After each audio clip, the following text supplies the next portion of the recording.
People don't understand when we are in power, the battles we gotta fight that you will never know about. Never. To keep a show on the air, there are things that we have to do that people will tell us, if you want to stay on the air, this is what you got to do. But here's what they're not telling you. This isn't just Sheri Shepherd talking about the pressures of hosting a daytime talk show. This is a confession buried inside an emotional breakdown on live television. And what she's really admitting to is something that will completely change how you understand her firing. I'm not ready to throw in the towel on this show just yet. I'm not. That defiance, that fight, it's about to be crushed. And when it is, Cat Williams is going to step out of the shadows and tell the world exactly why, exposing an industry conspiracy that goes all the way to the top. This isn't about ratings. This isn't about viewership. This is about power, control, and what happens when you refuse to play the game. Welcome back to the channel. If you haven't already, make sure you hit that subscribe button because we're about to pull back the curtain on one of the most calculated takedowns in daytime television history. And trust me, once you see the full picture, you'll understand why Sheri Shepherd's firing was never really about her show's performance at all. Let me set the scene for you. It's 2022. Sheri Shepherd is riding high. Her show has just premiered to solid ratings. She's booking big guests. The network is happy. The audience is engaged. By all accounts, she's got a hit on her hands. But behind the scenes, behind closed doors, there's a war happening that nobody on the outside can see. Here's what you need to understand. Sheri Shepherd wasn't just randomly chosen to replace Wendy Williams. That wasn't an accident. That was a deliberate move. A calculated assassination of one person's career wrapped up in the promotion of another. And Cat Williams knows exactly who ordered the hit. To understand why Sheri Shepherd got fired, you first have to understand why she was hired in the first place, because the two are directly connected, and the connection runs through Oprah Winfrey. See, by 2022, Wendy Williams had become a problem. Not for the reasons you think. Her ratings weren't tanking, her show wasn't failing. No, Wendy was a problem because she had done something that you're simply not supposed to do in this industry. She had refused to bow. I don't intend on turning my show into the Oprah show. I intend on doing my hot topics. I want to giggle and wiggle, and I still want to be a fabulous oasis for people to come once a day for an hour and have a good time. Wendy was unapologetic. She was loud, she was messy, she was authentically Black in a way that made certain gatekeepers in the industry deeply uncomfortable. And you know who that gatekeeper was? Oprah Winfrey, the woman who had spent decades curating an image of controlled, palatable Blackness. The woman who appealed to white audiences by being the opposite of everything Wendy represented. And here's the thing that really set Oprah off. Wendy was winning. She was outpacing Oprah. She was getting interviews that Oprah thought belonged to her. She was taking up space in a way that Oprah felt was her space to take up. But Oprah couldn't just fire Wendy. The public loved her.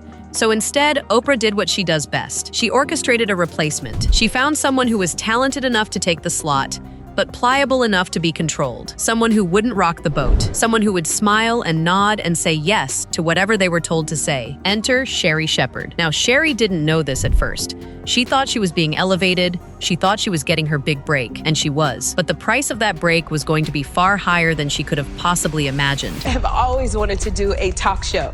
Even before I joined The View in 2007, I wanted this job bad. I'm telling you, I called Barbara every day. about 4 years ago, I started telling God, I said, Lord, I want a talk show.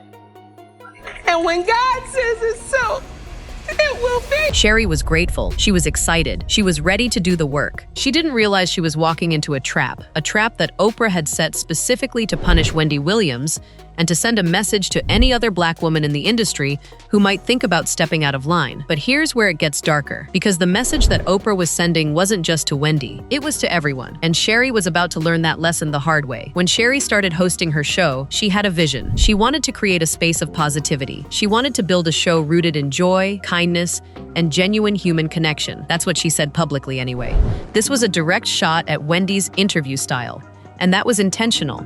That was Oprah and her team making sure that everyone knew this wasn't just a new show, this was an anti-Wendy show. This was the corrective. This was the punishment disguised as progress. But here's what happened next, and this is crucial. Sheri's bosses didn't actually want her to maintain that vision. They wanted her to do something else entirely. They wanted her to defend the indefensible. They wanted her to become a tool for protecting the very system that she had just criticized. And the first test came with Tyra Banks. Netflix dropped a documentary, 3 episodes, all about the systematic abuse and humiliation that Tyra Banks had inflicted on the contestants of America's Next Top Model. We're talking about girls being forced to shave their heads, models being traumatized on camera, contestants being pushed to the edge of their mental health and then mocked for breaking down. It was brutal. It was undeniable. It was damning. Do I regret making that girl chop her own hand off? Of course I do. Of course I do. Do I see it differently now? Of course I do. 20/20 vision in hindsight? Of course I wouldn't make her do that. But you guys made me do that. That's what I'm saying. It's reality TV. You guys would have been more mad at me if I didn't make her do that. This is Tyra gaslighting the entire world. She's admitting to the abuse while simultaneously blaming the audience for forcing her to do it. She's taking zero accountability while pretending to take accountability. It's masterclass manipulation. And when the documentary came out, normal people saw it for what it was. Horrific, evil, a stain on entertainment. But Sheri was about to do something that would change how people saw her forever. People don't understand when we are in power, the battles we gotta fight that you will never know about. Never.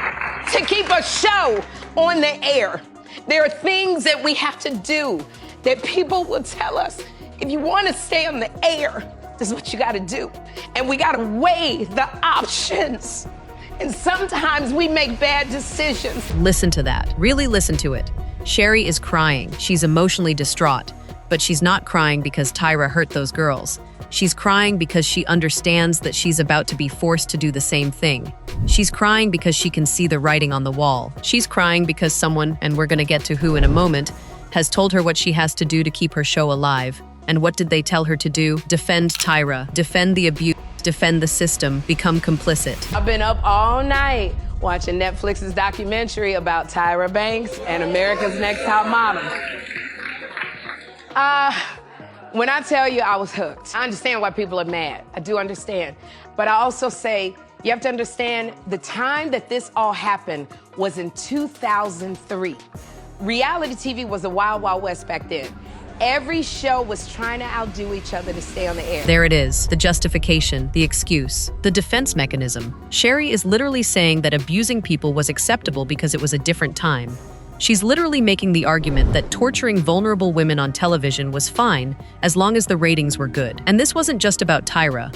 This was the beginning of a pattern. Sheri was being tested. She was being pushed to see how far she would go to protect abusers, how far she would go to defend the system, how far she would go to prove her loyalty to the people who had given her this platform. She was also told to defend Jonathan Majors after his domestic violence allegations. She was told to welcome Chris Brown, a man with multiple allegations of violence against women. She was told to protect men who had harmed women, and she did it, because she was being told that if she didn't, her show would be canceled. Do you see what's happening here? Sheri is being positioned as the grace and forgiveness host, the woman who's willing to hear everyone's side, the woman who won't judge, but what they're actually using her for is as a shield, a human shield protecting abusers from accountability. That's the real job. That's what they hired her to do. But here's the sick part. And this is where Cat Williams' revelation becomes absolutely critical. Sheri wasn't doing this because she was weak. She wasn't doing this because she was a bad person. She was doing this because she had been explicitly told that if she didn't comply, her show would disappear, just like Wendy's did. Now, you might be wondering, how do we know that Oprah was the one pulling the strings? How do we know this wasn't just standard network pressure? How do we know this was personal? Well, there's a pattern, and patterns don't lie. Let's go back. Monique, an Oscar-winning actress. She was in Precious. That film generated massive buzz. It was nominated for multiple Academy Awards. Monique should have been a star for life, but something happened. After she refused to do the press junket that Oprah and Tyler Perry wanted her to do, doors started closing. Opportunities dried up. She got blackballed. There's two parts to Oprah Winfrey that I haven't really spoken about publicly. The other part with Oprah Winfrey is, yeah, you let me get thrown under the bus and you said nothing. The other part is you mess with my family. You mess with my mother, my father. Monique accused Oprah of using her power to destroy her career, and Oprah never denied it. She never came out and said that's not true. She just moved on. Because in Oprah's world, there are consequences for not falling in line. Then there was Wendy. Wendy had the audacity to criticize Oprah. Wendy sent her body-shaming comments after Oprah's Golden Globe speech. Wendy refused to treat Oprah like she was untouchable. So what happened? Wendy got sick. Wendy got pushed off her show. And Sheri, carefully selected and groomed Sheri, got the slot instead. I have always wanted to do a talk show. Even before I joined The View in 2007.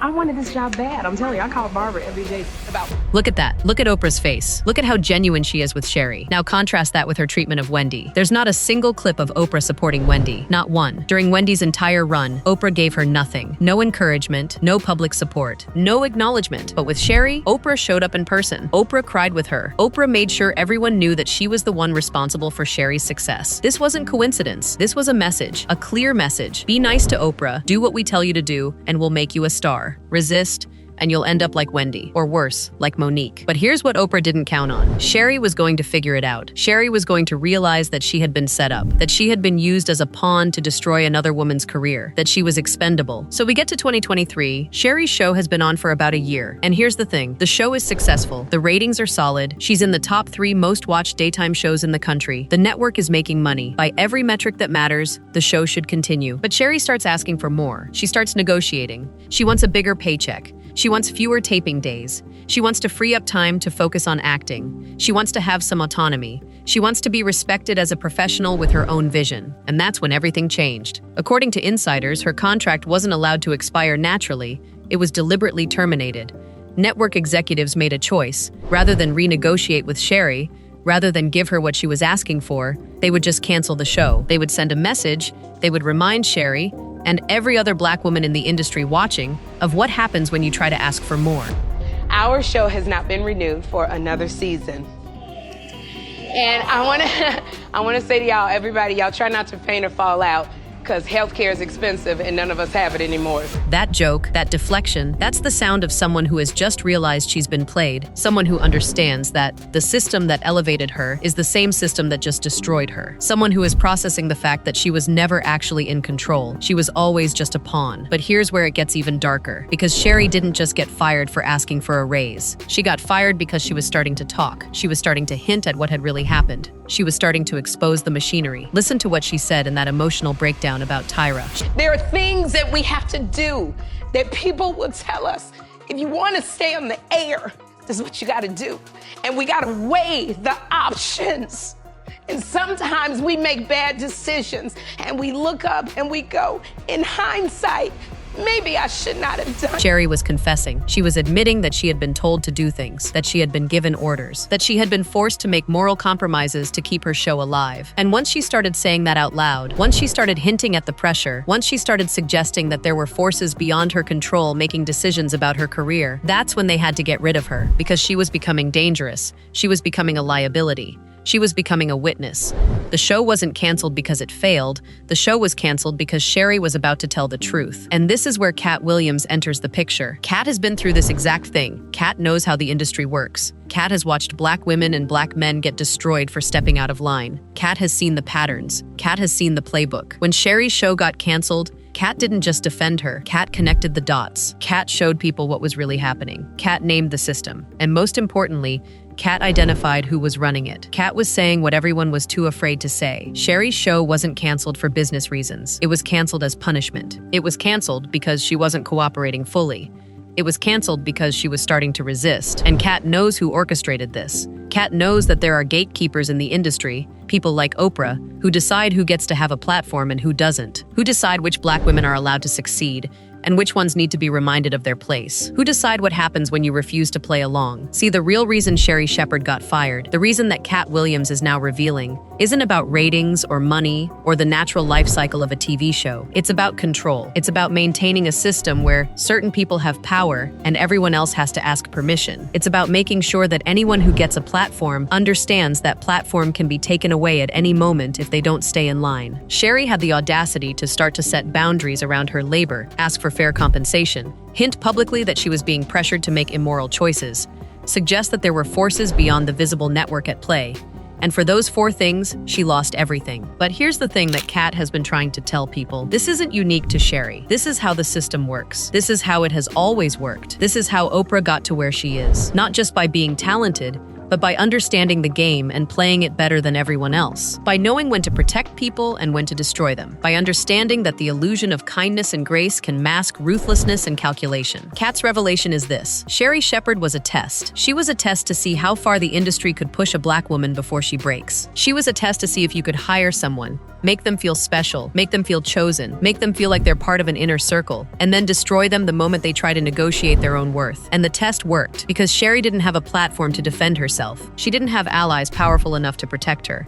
She didn't have the infrastructure that Oprah has, so she disappeared quietly. She was replaced with nothing. The slot was just abandoned, because the point wasn't to replace her with another show. The point was to erase her, to make sure no other woman in the industry missed the message. The reason Sheri Shepherd got fired, the real reason, the one that Cat Williams has been exposing, is because she threatened the structure, and the structure doesn't tolerate threats. But why does this matter? Why should you care about Sheri Shepherd's career? Why should you care about the politics of daytime television? Because this is how power works. This is how systems perpetuate themselves. This is how the people at the top stay at the top, by making sure that anyone who rises high enough to threaten them understands the cost of that threat. Oprah didn't just cancel Sheri's show out of revenge. She did it because she needed to send a message. She did it because she needed to make sure that every Black woman in the industry who's thinking about asking for a raise, or pushing back on immoral directives, or using their platform to tell uncomfortable truths, understands what can happen. And Cat Williams is saying, I see this. I see the pattern. I see what's happening. And I'm going to keep talking about it until the system changes. That's what makes his revelation so dangerous to the gatekeepers. That's what makes it so important to the rest of us. Because once you see the pattern, you can't unsee it. Once you understand how the machine works, you start questioning everything. You start asking, who else has been destroyed this way? Who else has been blackballed? Who else has had their careers taken away for not falling in line? And more importantly, how do we dismantle a system that works this way? That's the conversation that Cat Williams is trying to start. That's what Sheri Shepherd's story is really about. And that's why her firing matters so much more than just a simple cancellation of a daytime talk show. It's about power. It's about control. It's about the cost of resistance in an industry built on compliance. And once you know that, you can never watch these shows the same way again.